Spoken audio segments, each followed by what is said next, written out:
Okay, so I've just attached the supply lines to the plumbing.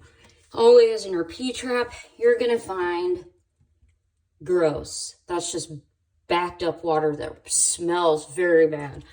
So it's always nice to have a towel, but there's so much on this one, I am going to need a bucket. So that is what I have here. Mop bucket, mind you, but my Home Depot bucket currently has rocks in it. So here we go. Just gotta loosen it.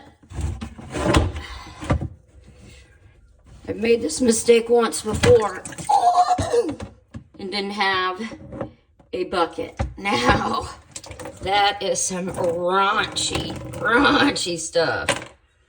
Oh, man. That's probably the gross. I know that's the smell I've been smelling. Just, ugh.